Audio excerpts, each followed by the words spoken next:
world moves fast. Your workday, even faster. Pitching products, drafting reports, analyzing data. Microsoft 365 Copilot is your AI assistant for work. Built into Word, Excel, PowerPoint, and other Microsoft 365 apps you use.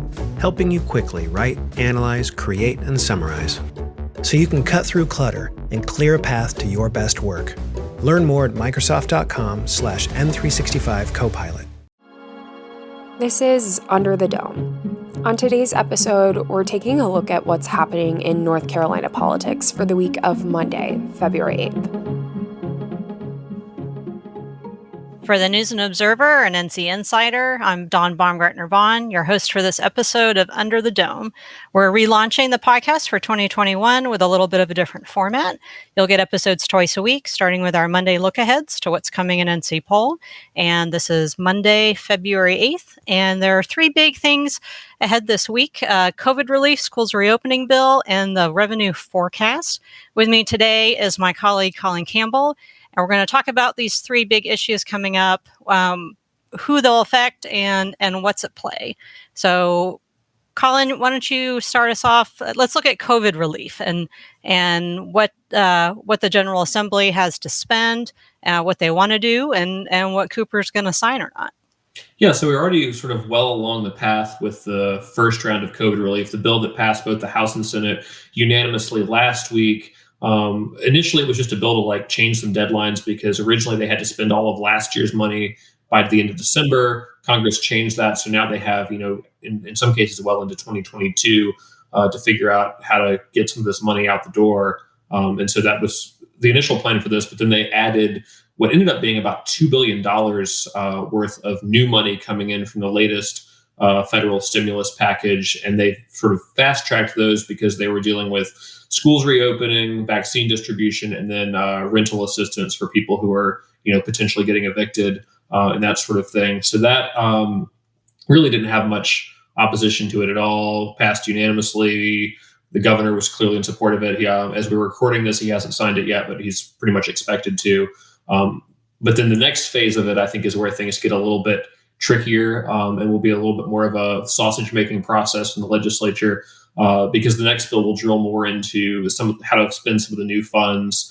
And in this case, they're going to allow amendments and that sort of thing. So that bill is supposed to come out sometime this week if budget writers can all get their stuff together and put that out there. And then that'll go through the committee process and have amendments, and people will have different, pet projects for that or particular priorities that they have that'll get debated. So I think that's where we may see some fireworks about just exactly how to spend this money and who needs it the most.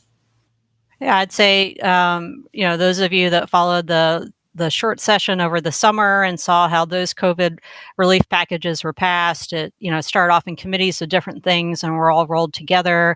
And this initial bill, the very first bill, the modifications bill, had a lot of that changing deadlines and a chance for extending the application time for those $335 parent checks for those that didn't get them already. But that's part of the last bill. And then new money in that bill is related to schools reopening, $1.6 billion.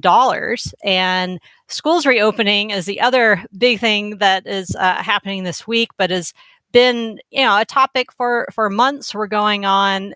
We're in early February. It's been since mid-March, since some North Carolina public school students have been inside their classrooms. And this is an issue that Republicans have wanted to reopen, to offer this in-person learning for several months. And a lot of kids are doing that, and school systems are doing that, but there's the different plans in which you allow with social distancing and not, and not having these eyes on the students from teachers, from those who report, potential abuse situations, from students that do better academically, socially, everything, having face-to-face interaction. Some maybe have done better in remote learning, but this is a massive issue for millions of people in this state.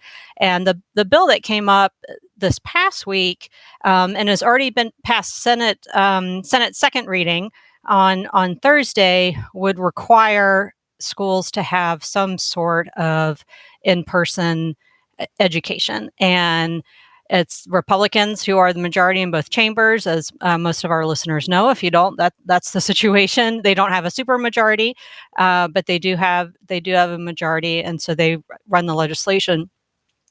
And the reopening bill would give these options, and then there's the $1.6 billion from the other COVID bill that would help pay for the type of safety precautions and everything else in place. So political watchers will note that the day after this bill was filed, Governor Cooper had a press conference where he said a lot of the things that are in the bill, not requiring schools, which is the big thing. Is there's the strong urging, and he stood up there. Encourage, Yes, and it was with the Republican state superintendent Catherine Truitt, who is just early in her first term, and she gave everyone a heads up essentially at the early mornings. Council of State meeting that she was looking forward that they were singing from the same psalm book, she said. So there's a lot of different there's politics at play, but there's also this similar issue that both parties agree on, that they want students back in class as soon as they can safely. Now, what safely or not depends on if you agree with every or some of the CDC studies, the ABC collaborative studies, and what that looks like. So I saw, some of that come out. Colin, I know you did too. What do you think about their approach this time as opposed to in the fall when Republicans were pushing for reopening? Clearly, there's a bill now, which is different. Yeah, and I think you're seeing sort of public opinion change. Some of this is based on more definitive CDC guidelines and studies that have come out about just how safe is it to have in-person classes before people are vaccinated. And some of it, I think, is just parents getting fed up. I mean, there's been polling out. Wake County schools surveyed their parents and found overwhelming support for going back in person.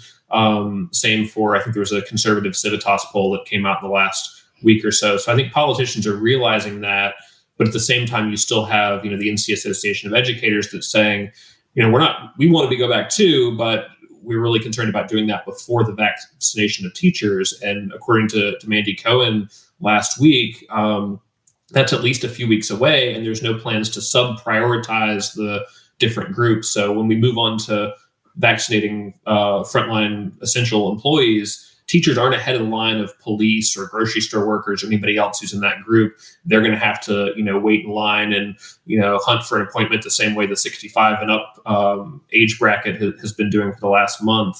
So you have that sort of tension there of they want vaccines, which, makes sense, but you're also hearing from Cohen and Cooper saying, well, CDC says you don't actually have to vaccinate before it's safe to go back. So what's been interesting to see how the Senate's handled it with the Democrats in the Senate was they ran a bunch of unsuccessful amendments, which you covered, trying to make it more safe. I mean, what were some of the things that they had wanted to add to this bill before they would ostensibly support it?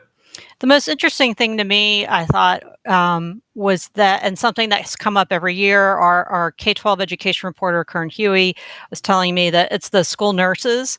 And Senator Ballard said that there are policy things that don't necessarily have to come up in this bill, but Senator Wiley-Nickel and others talked about how North Carolina doesn't have a nurse in every school. It's done better than it has maybe some years ago compared to other states. But I remember growing up in Georgia public schools in the 80s, and we had a school nurse, and being surprised as a parent that the school nurse is shared by, and I'm a Wake County Schools parent, by three different schools, or more than one, maybe more than two schools. So it's an issue that's been around for a long time that maybe is getting more attention because of coronavirus.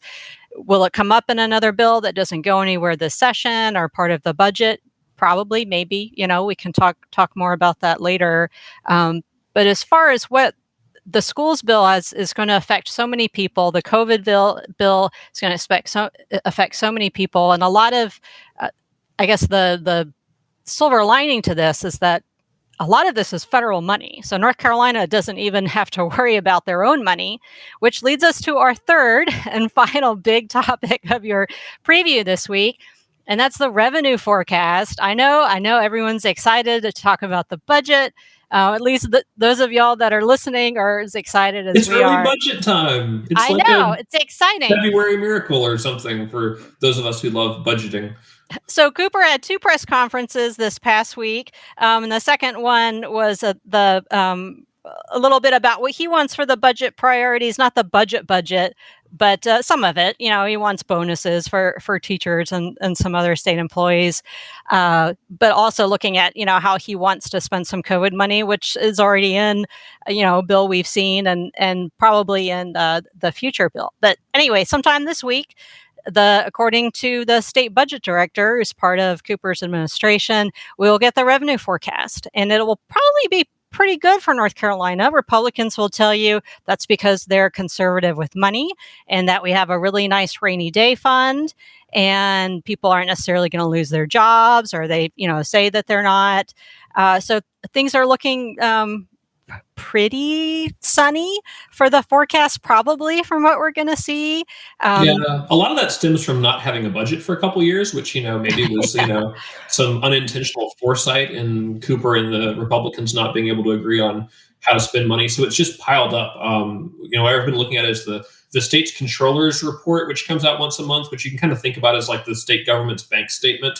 You don't necessarily how much money you're going to have down the line, but how much you've got at that snapshot in time, and that's showing well over $4 billion, even up to $5 billion in unspent funds that they're going to be able to potentially work with. But the revenue forecast will really give a more clear picture of what to expect going forward. I imagine it'll be a little bit more conservative than that number, just knowing that there is some volatility in the economy, and we don't know if tax collections could drop in the next 6 months before we really start to recover from COVID. But obviously, I think Cooper is already sort of planting his flag on let's use some state dollars for some relief money. I think to the tune of, was it about $600 million was in his proposal last week, and I think the revenue forecast should probably bear that out, that money is available to be used for either what he's proposing or to save up for later or do whatever the Republicans in the legislature want to do. So money will affect everything, that people decide and what you want to spend on, whether it's the federal government's money, which is still all our money, or the, state government's money, which is also still all our money. So, yeah. And what's fascinating in how they do these things is are you looking at, a state level stimulus for a large number of people, like the extra credit grant checks or the federal stimulus? Like all of us get that, whether we actually had any hardship or not, or whether you target it towards the industries that are hurting. And I'm told the Restaurant Lodging Association this week is also going to come out with their proposal for what they want to help the hotel and restaurant and bar industry do to recover, because they've been hit so much harder than everybody else, and still, they're still operating at limited capacity, if at all. Business travel is still down dramatically.